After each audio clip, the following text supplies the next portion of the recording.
Hey, welcome back to Cream City. Actually, hang on, folks. If you are here because of Cream City Dreams, I have a big announcement.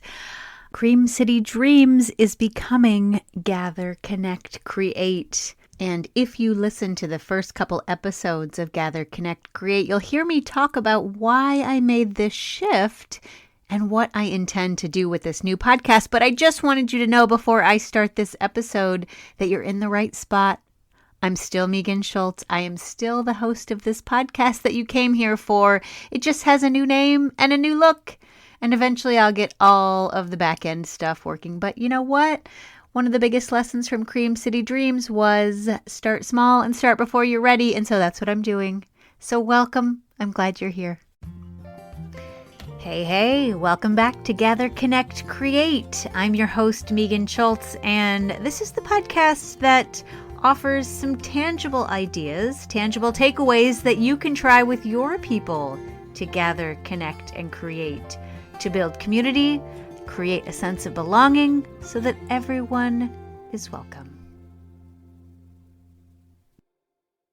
Hey, I am so happy to be here today. When I first envisioned this podcast, for some reason, this is the topic that I kept coming back to. When I started whispering the idea of what this podcast was going to be about, this was always the example I would use for the kinds of things I wanted to share with listeners. And it seems so ridiculously simple to have an entire episode devoted to it, and yet that's what I'm going to do today because I promised I would keep these short and sweet, so it's not going to be long. But here is something that whenever I host a gathering, if there are going to be people who don't know each other at this gathering, even if it seems like they should know each other because they're a part of the same community, maybe even if a majority of the people know each other, but there are a few souls who dared to brave new crowds and come out, I always do this, and that is name tags. I know, you're like, what? She's going to spend an entire episode talking about name tags, but yes, I am. I love them. I think our names are so important. I think talking to people, using their names when we talk is just such a thoughtful, sensitive, compassionate way to address each other. And so what better way to get that going at an event or a gathering than make people wear name tags? And I will say that there might be people who see the name tag station or the name tag table as they walk in and roll their eyes, but they will be thanking you on the way out, because if you are as bad with names as I am, there comes a point at which it feels like you can't ask again. What is their name? You've been introduced 4 or 5 times. You really should know their name by now. You really should have created that silly mnemonic in your head so that you always remember that Maggie has the, I was going to say mustache, but I don't know any Maggies with mustaches, but something that alliterative that will remind you what Maggie's name is. But alas, you forget. So they will thank you for name tags. And there are so many creative ways to do name tags as well, not only just in the form that they take. You could get as simple as address labels and just stick to the name itself. You could find the hello, my name is. I did them for my daughter's Daisy Troop and was able to find some stickers with daisies. For my birthday party, I had the theme of shining and wanted to thank the people who came for being shining lights in my life. And so I found some stickers with suns. There are so many ways that you could get creative just with the shape and design of the name tag itself. But then once people get there, using name tags is a really fun way, or can be, to let people get creative right from the get-go. So I often like to have people not only fill out their name, and this might require a slightly bigger or larger name tag, but for example, I once had an event at a yoga studio and I asked people to draw their favorite yoga pose. And so it's sort of fun to see how people interpret that. What does the tree pose look like on a name tag? How do you draw a stick figure doing Shavasana, for example. So that was fun. And it was a way that as soon as people see each other, they can relate to the pose, gives them an automatic entryway into a simple conversation that then can go deeper, but it gets over that hump of small talk. I have also, and this works best when you know the number of people coming, but I have also used name tags to break people into groups. So for example, I had an event one time where I wanted the women to break into groups of 5, and I think there were going to be about 35 women there. So I had 7 different kinds of stickers. And in this case, it was all food related. So on 5 of the name tags, I had pizza stickers. On another 5 stickers, I had donut stickers. Another 5 stickers, I had vegetable stickers. And then as people arrived, they randomly picked a name tag.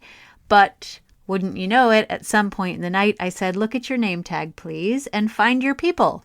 And so it was a great way to get people circulating and moving into groups, finding their collective so that they could then sit and we could start a smaller group discussion. So often with name tags, I think about what is the purpose of this event, whether it's a morning coffee or a writing circle or a retreat or whatever kind of gathering it is.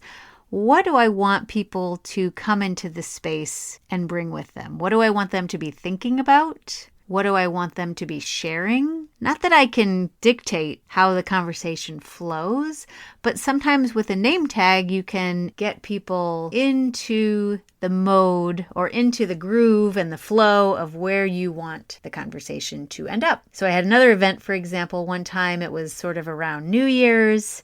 And so I had a basket full of words, the word of the year, that sort of thing, because I wasn't sure that everybody was on the same page as I was and did the word of the year activity each January. Not everybody does that. I get that. So I had a basket full of words and people could draw one and then they were to write the word on their name tag so that when, let's say, Melissa with the word seek on her name tag runs into Jessica with the word onward on her name tag and they meet Susan with the word less on her name tag, they can talk about that. Oh, interesting. What did that mean for you? Did that resonate when you pulled it? No, not at all. Or yes, it did. And it just is another way to ignite conversation.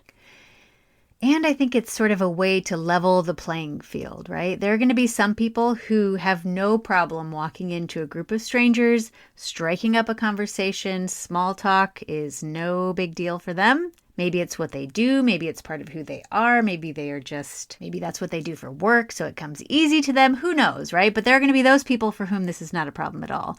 But there are going to be others you invite to gatherings who it took everything in their power to get them to even put on a sweater and come, right? They would have much rather holed up at home with a cup of tea in front of Netflix or just by themselves or whatever. For whatever reason, this is harder for them. And so I think by offering your guests a way to introduce themselves and a way to already be able to do that with a little bit of time to think about their responses instead of being put on the spot in a go-around, for example. Let's all go around and say our name and say our word of the year. Instead of having to think about that on the spot, you've given them the opportunity when they walk in to just pause, write their name, take their time, and then slap it on their shirt and walk around, right? I wanted to say just 2 more things about name tags. And yes, I know I'm still talking 8 minutes later about name tags, but I really firmly do believe they are important.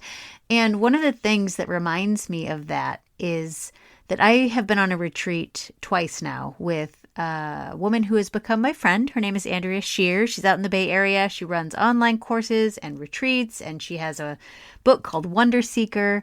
And she indeed is a woman who invites wonder and creativity, and I love her. I love everything she does. And on retreat with Andrea, when we first arrived, she had a table full of name tags that were already written. So she, obviously, on a retreat, you're going to know who all of your participants are. There's not going to be any surprises. And she had handwritten our name tags for us, and we were just to go find them and then put them on and sit down. And there was something about that as well that was very touching. And I felt very, very seen by her.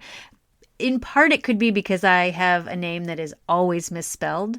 My name rhymes with vegan, but it does not spell like vegan. It's got an A in there, Meagan. It was the kind of name that when you went in stores like, what was that silly store in the mall that would have personalized name license plates and keychains? They never had my name. They always had Megan. They always had maybe Megan, or it could be Megan spelled with an H, but never my name. And so when I got to that retreat and I saw the name tag with my name on it, spelled correctly in this beautiful, beautiful cursive handwriting, I just felt so seen and so welcomed and so already a part of the community.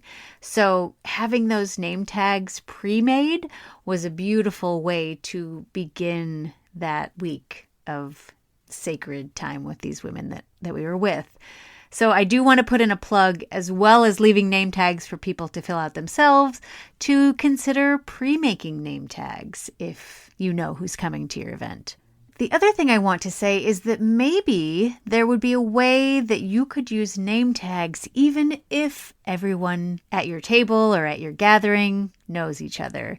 Maybe there would be a way, and I'm thinking now as we are getting close to Thanksgiving in the States in November, we're gathered around a table. I think most people know everybody's names in their families, but I'm thinking, is there a way you could use name tags to tell a story about your year? Maybe you take a play on, we know Taylor Swift just finished her Eras tour. Maybe you have everybody write what this year, what 2025, what era were they in? And that's what they write on their name tag. Or maybe you use that name tag to have everybody write one thing they did that they were proud of this year. And then you go around the table and you have a built-in conversation piece. Maybe you have a different question on everybody's name tag, and that is the question that they read when it's their turn to go around the table and answer, and then let the next person piggyback off them, and that's how you popcorn around the table instead of talking politics. So I think name tags can also be used when you do know each other, and when you don't necessarily need to have your name. It could be a way of inviting everybody into the community that you're in, whether that's family or your Friendsgiving or whatever you're having around the table, and into the conversation. I know I keep referencing Priya Parker, but really I said she was the guru. She talks about having a beautiful question. And those are questions that everybody would want to answer themselves and also hear the answer of everyone else. My son and I do this almost every night when I tuck him in. He always says, "Ask me a question, Mom." And sometimes I'm tired and I throw out questions that are not beautiful questions. And he knows. He says, "No, that's not okay, Mom. That's a cheapie. Give me a real question." So I think this could be a way to involve the kids as well, because I think the kids know what the beautiful questions are. In fact, theirs are some of the most hilarious and clever. So this could be a way to draw in everybody across the family. And again, to stay away from politics. I am all about name tags, and I would invite you to consider that as well when you have a gathering. If you've done this before and you have a creative way that you have used name tags, I would love to hear. Seriously, this is the kind of, you can hear the smile in my voice, I hope. This is the kind of thing that I geek out on. So geek out with me, would you? You can text me or email me, both available from the show notes wherever you're listening to this podcast. That's it. Short and sweet. I'll be back next week with another way to gather, connect, or create. Or maybe all three. Thanks for listening.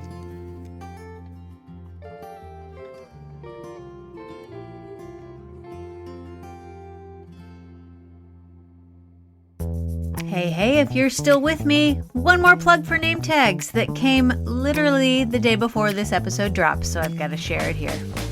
I was just at a volunteer event for FoodRight. If you have been following me, you'll remember the interview with Lisa Kingery, the CEO who founded FoodRight.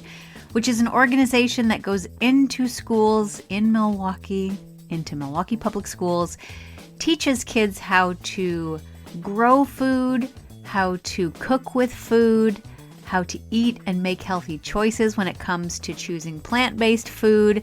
It is such a cool program, and it's a program that works. And I have seen it firsthand volunteering with them in the classrooms.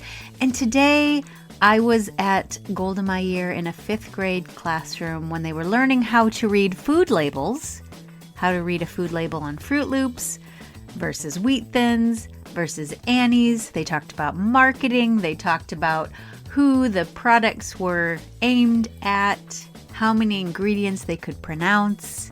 And then we moved into what looked like the science lab, where we were able to actually make some real food. We cooked zucchini fritters, and each of the kids had a name tag, and it was such a helpful thing for me as a volunteer who comes in one-off, don't know these kids at all, but I was able to use their names and compliment them, talk about how to grate some garlic on a microplane, how to grate a zucchini on a box grater, how to chop herbs with scissors, which, genius. I don't know why I don't do this at home or make my kids do this at home. And having the name tag there so I could call them by their first name, I could just tell that these kids perked up when they heard their name. They looked at me, wondering who this woman was, who knew their name, but somehow I think that made them feel a little more respected in their makeshift kitchen, and as somebody who mattered, as an individual who was part of a larger class. So, shout out to FoodRight, who is doing it right by these kids, for these kids. And I will say that almost 80% of FoodRight's funding comes from the SNAP Ed programs, and those are being cut. So there is a real threat to FoodRight's existence, to their ability to get into classrooms to teach kids how to make these positive choices for themselves and to take that home for their families. And they have the data. They have seen that these programs work. So as you're thinking about Giving Tuesday, which is coming up, and as you're thinking about what you could potentially donate to, if this is something you are able to do, I know there is so much need in so many places right now, but FoodRight could for sure use your support. And I will drop a link to how you can donate to FoodRight in the show notes today. And I will also link to those zucchini fritters and garlic yogurt dip, which were chef's kiss delicious. All right. Thanks, listeners.